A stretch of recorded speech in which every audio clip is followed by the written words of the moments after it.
Bienvenue à tous sur votre chaîne TV Actu France.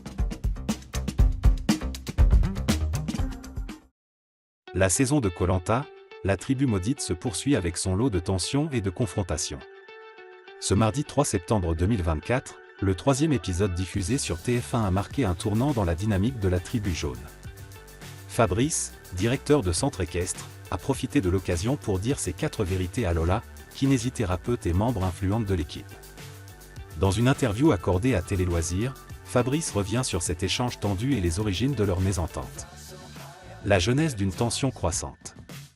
Fabrice explique que les tensions avec Lola ont commencé après une épreuve des noix de coco où il n'a pas brillé.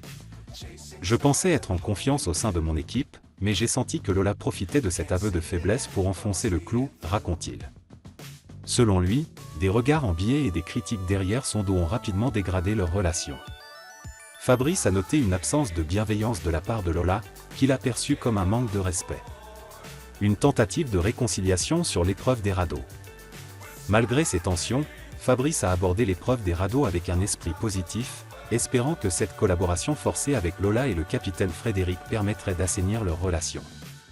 On a été assez intelligents et clairvoyants pour nous unir dans l'effort, explique-t-il, soulignant qu'ils ont su mettre de côté leurs différends pour remporter la manche. Un discours cash sans remords. De retour sur l'île, Fabrice n'a pas hésité à confronter Lola, lui reprochant de parler fort, de couper la parole, et de ne pas permettre aux autres de s'exprimer. Je suis quelqu'un de franc et honnête. Même si dans Koh-Lanta, il faut savoir se taire, j'avais besoin de lui dire ce que je pensais, affirme Fabrice. Il précise que son intention n'était pas de lancer une vendetta contre Lola, mais simplement d'être clair et honnête sur ce qu'il ressentait. Un échange sans concession. Lorsque Lola lui a répliqué qu'il ne fallait pas faire de son cas une généralité, Fabrice a remarqué qu'elle restait fidèle à elle-même, refusant de vraiment écouter et entendre les critiques. Bien que leur échange ait été tendu, Fabrice assure qu'il n'a jamais souhaité voir Lola abandonner l'aventure, même lorsqu'elle a été affaiblie par un malaise.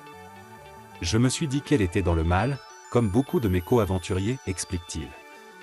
Cette confrontation entre Fabrice et Lola illustre bien la difficulté de maintenir des relations harmonieuses dans les conditions éprouvantes de Koh-Lanta. Les prochains épisodes diront si cette tension continuera de croître ou si une réconciliation est possible au sein de la tribu jaune.